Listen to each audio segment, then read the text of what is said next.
안녕하십니까. 다산신도시 다산중앙부동산 신동호입니다. 오늘은 경제 성장률이 일단 뭐 2%대, 그러면 뭐 소비자 물가지수가 뭐 마이너스를 뭐 계속되고 있는 등 뭐 경기 침체가 상당히 좀 우려되는 분위기에 있어서 이런 뭐 불황기에 이미 접어들었다는 얘기도 있고, 뭐 일본처럼 장기 침체로 뭐 갈 것이라는 것을 굉장히 우려하는 분들이 많은 것으로 알고 있습니다. 그럼 이런 불황이 시작되면 과연 어떤 상가에 투자하는 것이 맞는지 그걸 생각해 보도록 하겠습니다. 상가를 찾는데 가장 중요한 점은 일단 활성화되고 유동인구가 되는 상가를 찾는 겁니다. 그럼 활성화된 상가가 어떤 상가를 말하느냐? 결과적으로 이제 그건 역시 유동인구가 어느 정도 되는 상가라 할 수 있습니다. 현재 또는 미래에 유동인구가 담보가 된다 그러면 뭐 그건 이제 실패하지 않는 투자를 할 수 있는 점이 되겠습니다.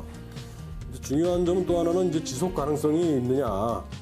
이제 그런 건 사실 이제 어떻게 판단하느냐는 약간 주관적인 면이 있기 때문에 그 부분에 대해서도 한번 좀 생각을 해봐야 됩니다. 뭐 기존에 이미 활성화된 상가 또는 신도시 상가가 뭐 어디를 막론하고 지속적으로 영속성을 보장하는 상가는 뭐 어디에도 없습니다. 그래서 뭐 구도심 상권의 상가를 할 것이냐 아니면 신도시 상가 중에서 할 거냐는 좀 주관적인 면이 개재될 수밖에 없기 때문에 좀 냉정하게 판단하는 게 필요하다고 할 수 있겠습니다. 요즘 온라인 마켓이 많이 성장을 했습니다. 그래서 뭐 이제 상가는 오프라인에 이제 대표 주자를 할 수 있는데 온라인에 비교해서 특별하게 이제 좀 경쟁력이 없다 그러면 살아남기가 좀 힘든 것이 현실입니다. 단순한 생필품 이런 것들만 가지고는 뭐 살아남기 쉽지 않다는 얘기가 되겠습니다. 그리고 이제 뭐 조물주 위에 건물주라는 말이 있습니다만 요즘 같은 시기에 뭐 그런 식으로 건물주가 행동하게 되면 임차인 입장에서는 뭐 기피 대상이 될 거고, 이런 상가는 결국 뭐 공실 가능성이 굉장히 높아지기 때문에 결국 건물주에게도 손해가 발생하게 됩니다. 뭐 경리단길, 뭐 신촌 등의 상권이 예전 같지 않고 이제 좀 부침을 거듭하는 걸 보면 뭐 거기에 이런 분들도 있어서 뭐 그런 상황이 생기지 않았나 생각이 됩니다. 일단 불황기가 시작이 된다 그러면 건물주보다는 임차인 입장에서 건물주도 좀 생각을 하셔야 된다고 생각이 됩니다.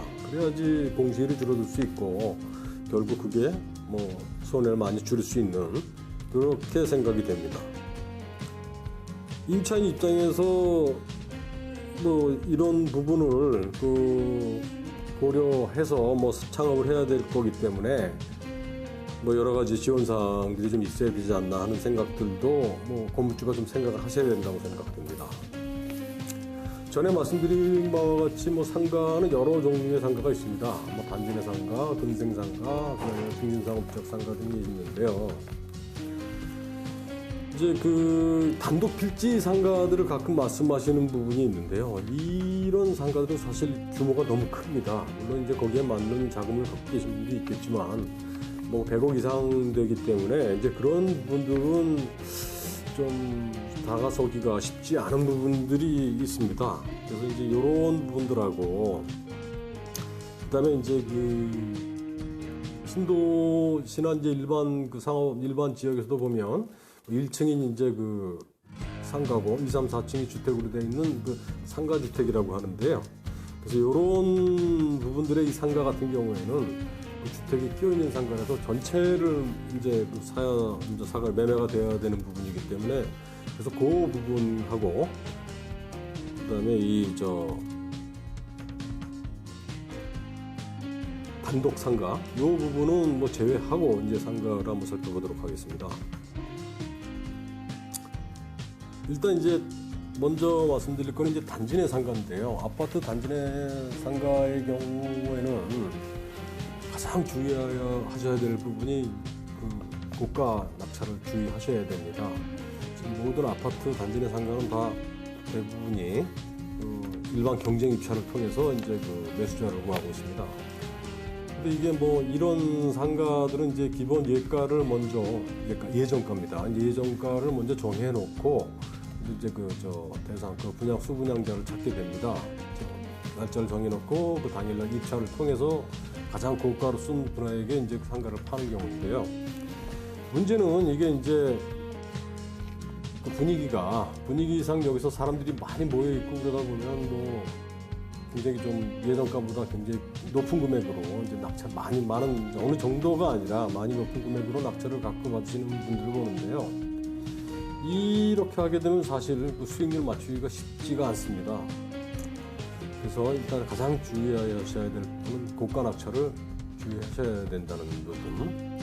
그래서 이 부분은 역시 뭐 주관적인 판단이 좀 필요합니다만 이런 부분에서 좀 자칫하면 이제 그 분위기에 휩쓸려 고가 낙찰을 하게 되면 뭐 애물단지가 되는 경우가 왕왕 있습니다.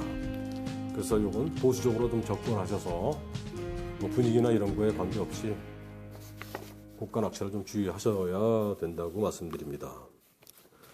그다음에 이제 근생 상가의 경우에는 단지 내 상가보다 뭐 확장성이 분명히 좋은 게 사실입니다. 뭐 병원이라든지 뭐 학원, 식당이 뭐 많이 입점하기 때문에 굉장히 좀 확장성이 커서 좋습니다만 문제는 가격이 단지 내 상가보다 비싸다는 얘기입니다. 토지 가격이 비싸고 뭐 그러다 보니까 당연히 이제 그 건물 가격도 비싸지겠죠. 그래서 그런 것이 가장 큰 단점이라고 할 수 있습니다. 물론 이제 유동인구야 단지 내 상가보다 훨씬 더 이제 뭐 포괄적으로 되니까 이제 많을 수밖에 없고요.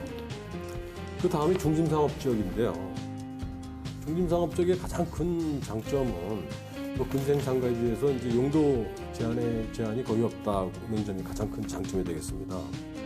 그리고 이제 유명 브랜드의 그 업종들이 많이 선호하는 그런 지역이 되겠고 병원이라든지 이런 부분도 이런 중심상업지역을 많이 선호하게 되겠습니다.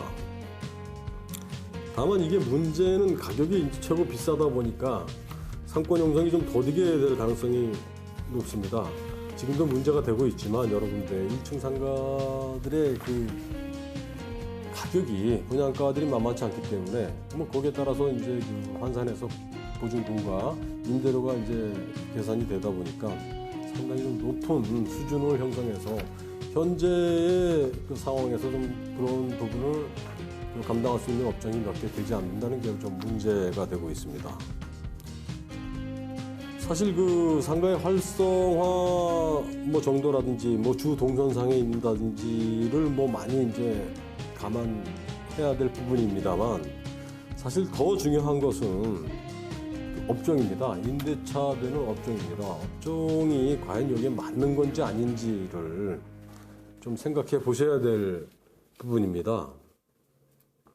임대차들은 업종이 잘 맞지 않는 업종인데 들어와서 서로 피차가 사실 뭐 임대인 입장에서도 괴로워질 수 있습니다. 뭐 물론 이제 창업을 하시는 분들도 마찬가지겠지만 그래서 현재 그 상황에 맞는 지역에 맞는 업종이 되는지 그 부분을 좀 생각을 해봐야 될 겁니다. 신도시의 그 상가들은 대부분 착공과 동시에 분양을 합니다. 이 말씀은 임대 여부가 확정되지 않은 상태에서 뭐 분양을 한다는 얘기입니다.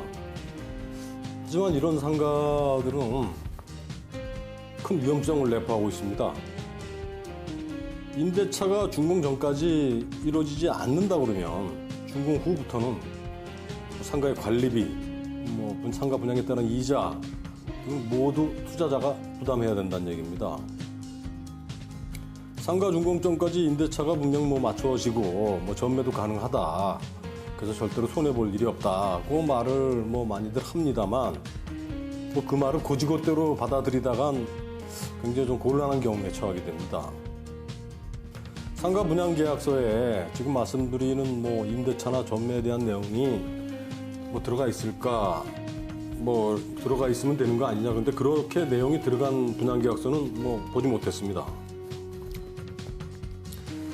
상가의 전매가 뭐 프리미엄이 붙어가지고 뭐 쉽게 이루어질 것처럼 뭐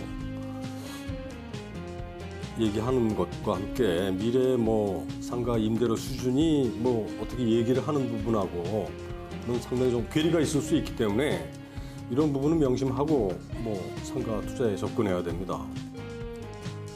전매나 임대에 대한 보장이 없이 상가 투자에 접근하게 되면 이익보다는 뭐 손해를 볼 가능성이 매우 큽니다. 실제로 그런 분들도 많이 봤고요. 창업을 또 하는 입장에서 보면 상가가 비어 있는데 그런데도 불구하고 뭐 바닥 권리금을 요구하는 경우를 가끔 봅니다. 이 부분이 뭐 상가 소유주가 뭐 요구한다고 그러면 이게 상가 소유주가 법적인 뭐 책임은 뭐 있는지 없는지는 그건 별개로 하더라도 일단 상가의 그 바닥 권리금을 소유주가 받게 되면 분명히 뭐 소유주에게도 일정 부분 분명히 책임이 있을 수 있습니다. 그렇지만 이 바닥 권리금을 요구하는 주체가 명확하지 않다 그러면 그 바닥 권리금을 어디까지 인정을 해야 될지는 한번 좀 생각을 해봐야 됩니다. 만약 부동산 중개사무소에서 누가 바닥 권리금을 받는 건지 명확히 밝히지 않는다 그러면 뭐 그런 상가는 좀 피하시는 게 맞다고 생각됩니다. 부동산 중개사무소나 뭐 제3자가 비어있는 상가에 대한 바닥 권리금을 요구한다는 건 이건 좀 뭔가 좀 앞뒤가 맞지 않는 얘기입니다. 소유주도 모르는데 뭐 바닥 권리금을 제3자가 수수한다. 뭐 예를 들어서 중개사무소가 이건 일반적인 경우다. 다 그렇다. 그 얘기하면 그런 중개사는 좀 피해서 거래하시는 게 맞다고 생각됩니다. 정당하지 못한 걸 정당하게 포장해서 파는 경우 이런 것들은 뭐 요새 같은 진짜 불경기에 피하셔서 뭐 이런 피해가 없도록 좀 하시는 걸 좀 추천드립니다. 상가 권리금에 대한 부분은 나중에 다시 한번 좀 세부적으로 한번 다뤄보도록 하겠습니다. 불황기의 그 상가 투자 또는 창업은 분명히 위험성도 있고 주의를 필요로 합니다. 이상 불황기의 상가 투자 창업에 대해서 말씀드렸습니다. 다산신도시의 그 상가 투자나 창업 관련 문의는 다산중앙부동산으로 전화주세요. 감사합니다.